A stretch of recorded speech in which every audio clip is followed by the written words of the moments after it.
I knew something was wrong the second Brad Harmon leaned back in his corner glass office like he owned the skyline behind him.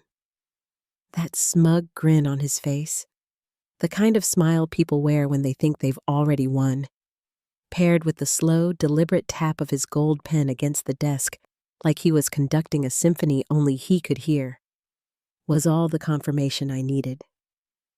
"Your replacement," he said, dragging out the words like they tasted expensive. "She's a Google expert, starts Monday." The sentence hit the air like stale cologne, overpowering and cheap. He watched my face closely, the way a cat watches a mouse it hasn't decided whether to kill or play with. I didn't flinch. I let the silence linger like we were just deciding between takeout or dine-in. My nod was flat, neutral, unreadable. I adjusted the folder in my lap and said nothing. Brad's smirk twitched for half a second. That was the first crack. Inside, I was on fire, but not from fear. No, I wasn't scared of being replaced. I was angry because I knew damn well that someone with Google on their resume doesn't end up at a mid-tier federal contractor by accident. We weren't some hotshot Silicon Valley unicorn with kombucha taps and hammock pods. We were bureaucracy wrapped in budget codes. You don't leave equity and cutting-edge product launches to babysit a legacy procurement chain and wrangle clearance protocols, unless there's a deeper play. That was red flag number 1. And I'd been in ops too long not to recognize the stench of something off. Brad, our newly minted VP of operations, with a resume so thin it could paper cut you, thought this was his grand move. What he didn't know was that I had more skeleton keys in this company than he had buzzwords on LinkedIn. I'd buried secrets in these servers, set digital tripwires he didn't even know how to spell. One wrong hire, and this entire place could implode. So I let him keep talking, his little motivational monologue about fresh vision and next-gen synergy sounding like it was lifted straight from a corporate TEDx he watched at 2x speed. I nodded occasionally, let him think he was impressing me. The less I said, the more rope he had. When he finally wound down, I just said, "Anything else?" Calm, controlled. It caught him off guard. He was expecting panic, protests, threats, bargaining, maybe a tear or two. Instead, I got up and left, catching a glimpse of our reflection in the office glass. Him, smug and reclining. Me, already halfway out the door. For the rest of the day, people started orbiting my desk like moths to a quiet flame. Whispers moved like a slow leak. "She ran security architecture for international data centers," one engineer muttered. "Her LinkedIn's spotless," someone else added. That was exactly what worried me. Polished means curated, and curated means someone's hiding the mess. Real professionals have gaps, breaks, contradictions, detours. Too clean? That's camouflage. By the end of the day, I'd forwarded my final project reports to archive, locked down the folder trees under my purview, and packed up with the precision of someone who'd done this before, not because I'd been fired, but because I understood the value of not leaving fingerprints. Then came the real move. In the parking lot, I made one call. No names, no pleasantries.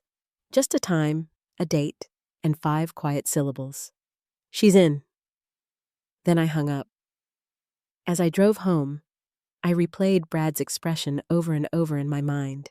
That cocky grin wasn't just arrogance. It was desperation in a designer suit. He'd bet everything on one shiny move, and he had no idea how badly he was about to choke on it. Friday morning, I drafted my farewell email in under 3 minutes. No reflective insights, no career highlights, no inspirational quotes stolen from LinkedIn influencers. Just, today is my last day. It's been a privilege working alongside you all. Please direct all operational inquiries to VP Harmon going forward. I hit send to the all-staff list, closed the laptop, and waited. The ripple was slow at first. People trickling by my desk with coffee cups clutched like security blankets. Some gave awkward half smiles. Others just mumbled the usual. "Sorry to see you go." But a few, the sharp ones, lowered their voices and leaned in. "She's too perfect," someone whispered. "Managed compliance for Fortune 50s, another murmured. "Corporate speak for, don't ask questions." I nodded, thanked them, and offered nothing. Let the rumors move without my help. I didn't need to say anything. The story would tell itself. Brad probably thought I'd slink away quietly, maybe take a petty swipe at HR on my way out. That's what people like him expected from people like me. But I didn't storm out. I didn't slam drawers or roll my eyes. I packed my things slowly, deliberately.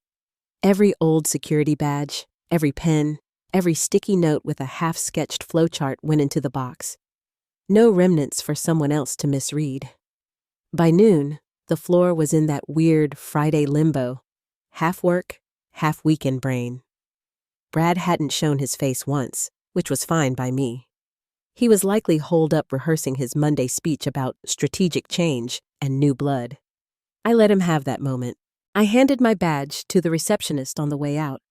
17 years of systems, secrets, and silent wins reduced to one plastic rectangle and a brown cardboard box.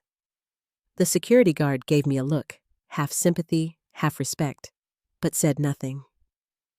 I stepped into the crisp autumn air, metallic with that faint pre-storm charge. It was the kind of weather that makes you check the sky twice. At my car, I stood for a moment before unlocking the door. Let the building loom behind me, tall and clueless. Then, I pulled out my phone. Same number, same voice. No greeting, no name, just, "She starts Monday. Make sure the right people know." A pause. One breath on the other end. Then, "Understood." Click. I slid the phone into my pocket and drove home. To anyone watching, I looked like a middle-aged operations manager closing a chapter. But inside, I was running numbers, not on retirement, but on jurisdiction, liability, and just how fast a bad hire could blow through a federal contract. The weekend passed like a wire pulled tight. And then it was Monday. I walked back into the building like I'd never left. This time, with a bright red visitor badge swinging from my chest. Brad insisted I come in for a formal handover. That suited me fine. I wanted a front row seat for the show. The moment I stepped onto the floor, it was clear he was putting on a performance. Brad strutted beside her like he'd built her himself in a lab. Her name was Jordan Hale, Google polished, executive crisp, voice tuned to carry exactly 3 desks over without sounding loud. Her handshake had that calculated firmness they teach in leadership boot camps. She introduced herself like she already owned the place, dropping phrases like scalability optimization and deep compliance alignment like they were confetti. 10 minutes in, she already had her company laptop open, and the way she navigated the internal dashboards? It wasn't exploratory. It was surgical. No hesitation, no questions, no orientation. That wasn't onboarding. That was pre-mapped access. Brad was beaming beside her like a dad at graduation. What he didn't know, what he couldn't possibly understand, was that every click she made, every system she accessed, was being logged. And I still had friends watching. It wasn't my job anymore, but old instincts don't die easy, and old favors last longer than you'd think. While I pointed out generic workflows and walked her through routine procedures, I kept one eye on her screen and the other on her schedule. At around 11 a.m., I caught a glimpse of her afternoon calendar. A 2:00 p.m. meeting with our most classified federal client. The kind that doesn't just require a corporate badge, but months of background checks, layered vetting, and a compliance paper trail thicker than a Bible. I'd worked with that client for over 10 years, And even I never got into one of those briefings without a month's worth of signatures and 3 levels of compartmentalized clearance. So seeing her name on that meeting invite, it made something inside me go cold. I asked, casually, "You already got cleared for that one?" She smiled, thin, professional. Her eyes didn't move. "Brad expedited it." That's all she said before pivoting back to the terminal like I'd asked her if she wanted sugar in her coffee. Brad puffed up beside her, parroting something about streamlining compliance and platform synergy to a couple of department heads who clearly weren't buying it. Every time he said Google, you could hear the capital G in his voice. I kept my expression neutral, but inside I was already connecting dots. That 2 p.m. meeting wasn't just bold, it was reckless. That client wasn't just important. They were high stakes, deep government work, national infrastructure, black box stuff. You don't just drop a stranger into that room. Not unless you don't know you've just triggered the alarm system. It was 11:46 when the air shifted. You couldn't see it at first, but you could feel it. A different pressure. The kind that settles in your bones before the storm hits. Then the suits arrived. 2 men in dark tailored jackets stepped through the main entrance like they had a warrant for gravity itself. No name tags, no clipboards, no smiles. One flash of something metallic at reception, and the front desk girl sat down faster than if they'd pulled a badge from a secret alphabet agency. They didn't ask for directions. They didn't check in. They knew exactly where they were going.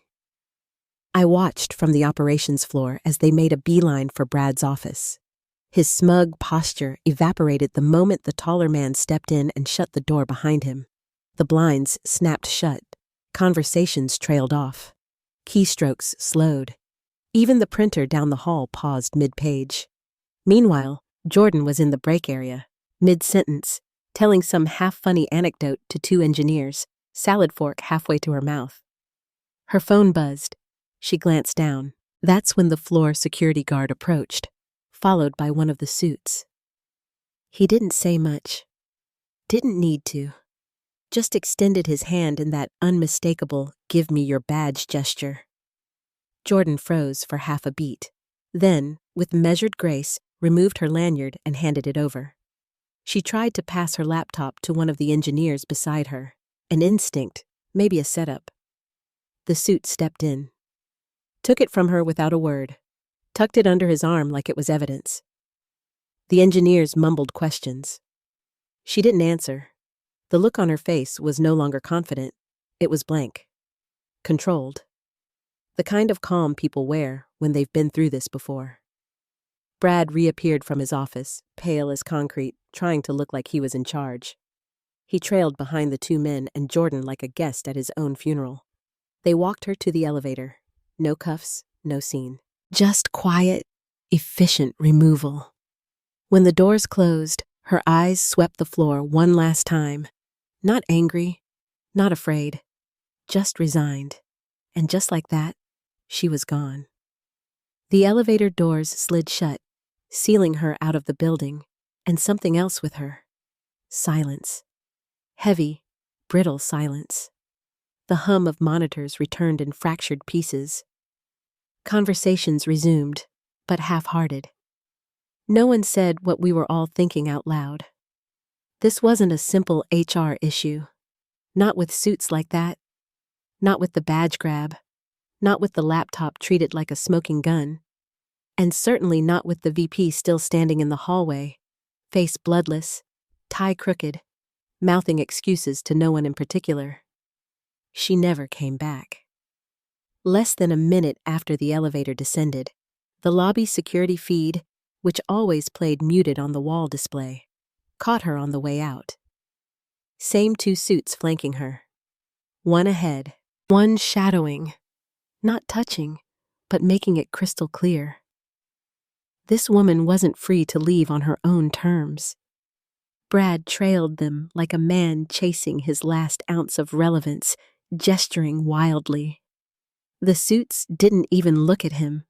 I stepped out under the pretense of refilling my coffee, but positioned myself just close enough to hear the ding of the next elevator. Brad came back up alone, face flushed, hairline damp, phone already at his ear. He muttered into it, pacing like someone trying to outrun gravity. The floor rippled with whisper chains, cubicle to cubicle, a game of telephone moving at the speed of gossip. And then came the words, 2 of them. Active investigation. They didn't come from official memos. They came from Lisa at reception, who happened to overhear one of the suits when he stepped aside to take a call. But they were enough. Active investigation. The words crackled through the office like exposed wire. Someone from IT swore they saw the shorter agent flash an ID. Federal jurisdiction. And that changed everything. Federal jurisdiction meant this wasn't internal. This wasn't a bad hire, or a resume mix-up, or onboarding paperwork that got lost in a system. This was serious. This was criminal. This was national. The jokes stopped. Browsers got cleared. Slack messages deleted mid-type. The floor wasn't just quiet. It was defensive. Brad, meanwhile, tried to act like it was business as usual. He reappeared with that PR smile, tight at the edges, just short of panic. "Minor background check discrepancy," he said. Said it with a wave of the hand like someone dismissing a wrinkle in a shirt. Someone asked if that was why the suits had shown up. He laughed. Forced. "Theatrics," he said. "Just standard follow-up." He was lying. I could see it in his eyes. The way he tried to meet everyone's gaze and failed just slightly each time. But more importantly, I saw what HR was doing. By 12:45, one of the coordinators showed up in records with that too friendly smile that only ever meant one thing: damage control. "I'm just cleaning up onboarding files," she said. But she didn't ask for all the records. Just one name: Jordan Hale. Resume references, clearance vetting. Most important of all, the hiring authorization form. Every one of those papers had Brad Harmon's signature on them. That's when I knew it wasn't about her anymore. It was about him. HR wasn't archiving, they were tracing. And in this world, traceability is the corporate version of a noose. From my desk, I kept my face in a spreadsheet while my eyes followed the rhythm. HR in and out of Brad's office, Brad's hands flailing with every conversation, phone still glued to his face like it was the only thing holding him together. The soundproofing wasn't great. I caught fragments. "We vetted her." "No, I don't know why it didn't." "That clearance was expedited. Request of..." Then the blinds snapped shut again. It was unraveling faster than even I had predicted. Jordan Hale, Brad's golden hire, the so-called Google expert. She hadn't just tripped a wire. She had yanked the whole alarm system off the wall, and the clock had already started ticking.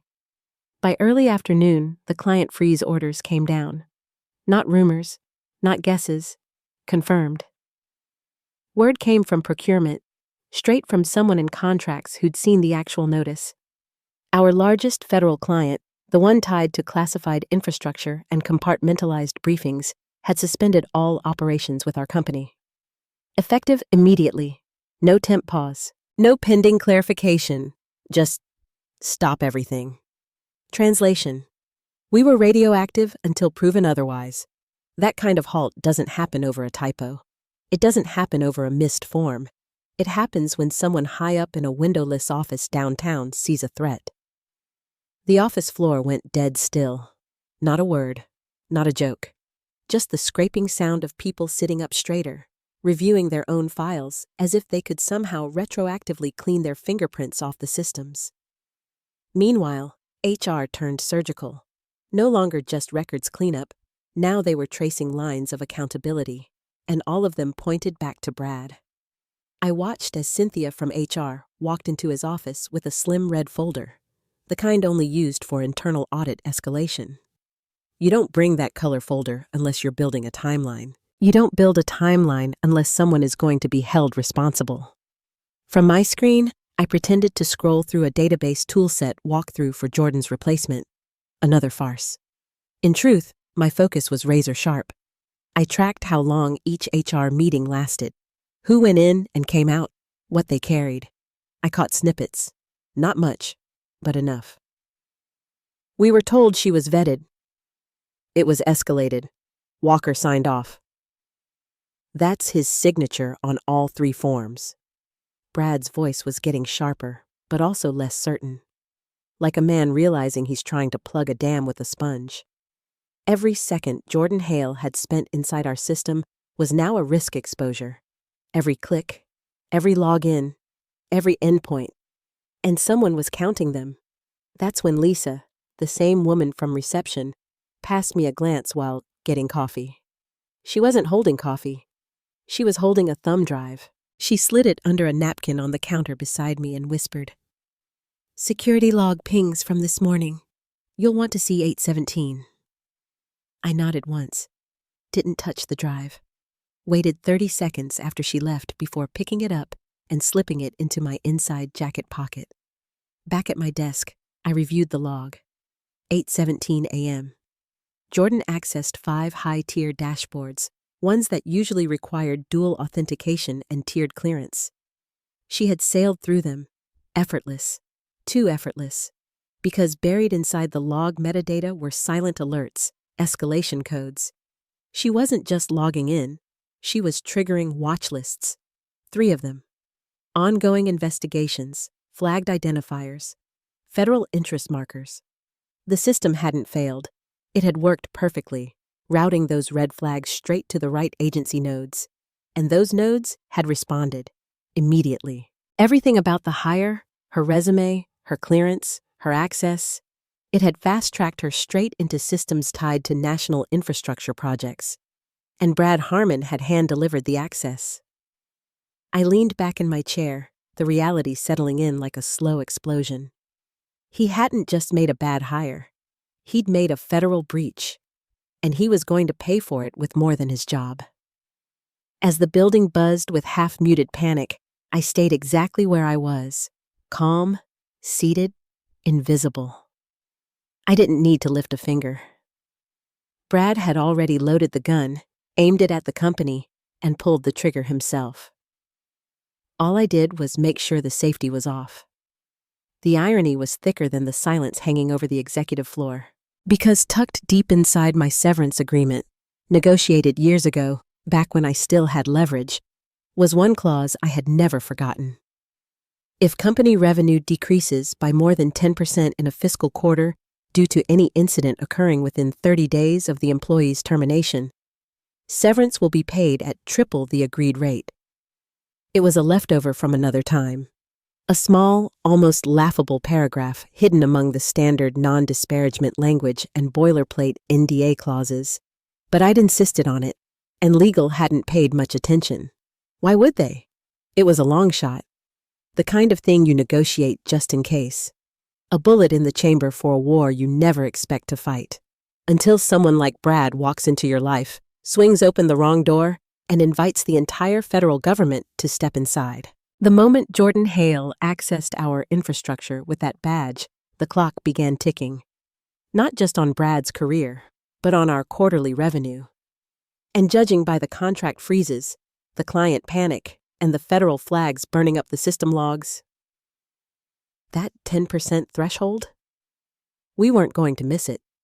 We were going to sail past it at full speed. By mid-afternoon, the floor was fractured. 2 kinds of people remained. 1. Those pretending to focus on their screens. 2. Those pretending even harder. HR's movements became relentless. Each pass through the office more surgical. You could see the shift in their eyes. They weren't gathering paperwork anymore. They were preparing a chain of custody, and chains of custody don't end with emails. They end with terminations, liability clauses, and public relations statements carefully written by lawyers in suits more expensive than Brad's ego. I spotted him pacing outside his office, phone to ear, the cord twisted tight. He was barking low into it, voice strangled with stress. From halfway across the floor, I could make out just enough. "We vetted her." "No, I don't know why it didn't flag." "That clearance was expedited. I have the email." "What do you mean we're suspended?" He kept running his hand through his hair, like he could comb the disaster out of his scalp. It was around 1:15 when the contract's lead, Allison, someone who'd been through 3 reorganizations and had the trauma memory of a war medic, confirmed it. "All federal accounts involving Hale's credentials are locked." Not paused, not flagged, locked. And with that, all projects tied to compliance or infrastructure security were now in stasis. Millions of dollars frozen, with more dominoes ready to fall. At this point, even the new interns could feel it. We weren't just having a bad day, we were sinking. And Brad Harmon was the one who cut the hull open. By the time the cafeteria smells drifted in through the ventilation system, Brad Harmon had launched what could only be described as a desperate damage control tour. He emerged from his office with a politician's grin, tight-lipped, eyes strained, the kind of expression you see on a public figure just after a scandal breaks, but before the resignation hits. He hit every employee cluster like he was on a campaign trail. "Minor oversight," he said. "Just a clerical mix-up in the onboarding system." He added a chuckle. Too short, too dry. Meant to sound like, "See, I'm in on the joke." But no one was laughing. Maybe it worked on the interns or the newer hires. The ones who didn't know what real panic smelled like. But for people like me, people who'd survived 5 layoffs, 2 mergers, and a cybersecurity breach that nearly cost the company its government license, this wasn't a bump. This was a hemorrhage, and I could hear it in the hum of his desk phone, ringing every 2 minutes. Legal, clients, compliance, maybe even PR. Each call sent him back into his glass cage, door shut, blinds drawn. By 2:00 p.m., word came down from the top floor like a thunderclap through the rumor mill. Our largest government client had formally suspended all activity pending a full investigation.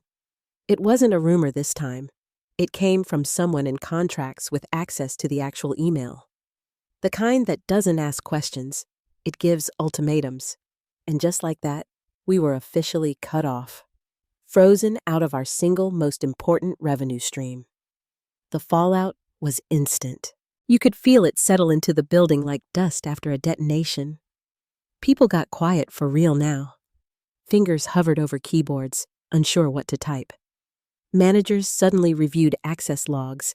Admins double-checked who still had clearance to what. It wasn't paranoia. It was self-preservation. And the look in Brad's eyes shifted from deflection to something else entirely. Dread. Because now, he wasn't just dealing with a hiring scandal. He was staring down career-ending liability. I watched HR go for the kill. They weren't asking for resumes anymore. They were asking for hiring authorization forms, clearance approvals, reference call transcripts. The paper trail, the kind of thing that could land a company in front of a congressional oversight committee. And at the bottom of every one of those documents, Brad Harmon's signature.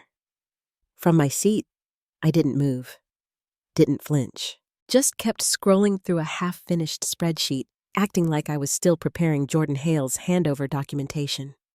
But what I was really watching was the tightening of the noose and listening. Because the office wasn't just quiet now. It was listening for something. And that something came at 3:17 p.m. Brad, hunched over his desk, phone tight to his ear, suddenly snapped to attention. His whole body stiffened like a marionette pulled too tight. And from halfway across the room, I heard the CEO's voice coming through the speaker, clear, sharp, and deadly calm. "You brought a federal target into our systems. Do you have any idea what you've done?"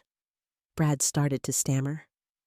I couldn't hear his words, but I didn't need to, because the next thing the CEO said cut through glass, through walls, through Brad's soul. "You've compromised our clearance, our contracts, and my name. And in this company, your name is more valuable than your stock options." Brad's face turned that specific shade of pale that only comes when a man realizes he is already past the point of saving. His hand trembled. His eyes darted. He looked down at his desk phone like it had betrayed him. The CEO's voice dropped lower, almost a whisper. "Get in my office. Now." Click. Call ended. Brad didn't move, just stared at the receiver like it might offer him a way out. But the only thing left in that glass office now was a man who had lost control, and a reflection of himself that even he didn't recognize anymore. The phones across the floor started ringing again. Clients, legal, maybe the press. It was the sound of a company digesting its own disaster. I stood, stretched like I was heading for the break room, but instead made my way toward the elevators. I paused, one last glance back. Brad Harmon sat slumped in his glass office, phone still in hand, staring through the floor like he was trying to disappear. The career he tried to catapult with a flashy hire was now melting into ash. And I wasn't going to miss my appointment. Downstairs, the world was normal again. City sounds, filtered sunlight, the scent of sidewalk pretzels and old cab fumes. But just a block away, in a downtown office with dark wood walls and sharper legal minds, I was already being rewarded for my silence. My lawyer didn't bother with small talk. Just nodded toward the chair across from him and slid a thick manila folder forward. "Been waiting for this one," he said. On top of the pile was my severance agreement, highlighted in 3 places. Clause 9.4b. If company revenue drops more than 10% in a fiscal quarter due to an incident occurring within 30 days of the employee's termination, payout will be tripled. I had fought for that clause 15 years ago. Not because I ever expected to use it, just because I believed in keeping a bullet in the chamber. It had sat there for over a decade, buried under promotion cycles, reorganizations, and updated HR software. But now, it was activated, and it was beautiful. My lawyer flipped the next page. Internal memos, client suspension notices, HR emails tying the freeze directly to the Jordan Hale hiring fiasco. The chain of events was so clear, so undeniable, that even legal couldn't argue. Brad Harmon had walked her through the front door, given her full access, and by doing so, detonated the company's most sensitive relationships. The best part? I didn't plant her. I didn't orchestrate it. I just stepped back and opened the right door at the right time. All Brad had to do was walk straight through it, and he did, arms wide open. My lawyer slid the final page across the table, an amended check request. The number at the bottom? Obscene in all the right ways. He tapped the line with his pen. "The CEO just needs to sign, and between us?" He smiled. "After this week, he'll sign anything to make one more problem disappear." As if on cue, my phone buzzed inside my bag. Caller ID, CEO. Neither of us moved. The phone buzzed again, rattling softly across the polished table, then fell silent. "You're not going to answer that?" my lawyer asked. I didn't have to respond. He already knew. "No," I said, sliding the check request back toward him. "If he's calling, it's not to apologize. It's to negotiate. And I'm done negotiating." He grinned, stacking the documents neatly. "We'll have this couriered before end of day. Funds should hit before the week's out." As I stood to leave, the sun caught the brass handle on his office door, flashing a gold reflection across the room. It felt final, clean. Brad would still be upstairs, fumbling through HR inquisition meetings. The CEO would be scrambling to plug revenue gaps in frozen federal accounts. Jordan Hale? She'd be answering questions in a very different kind of room. And me? I had a check on the way. I had no obligations left.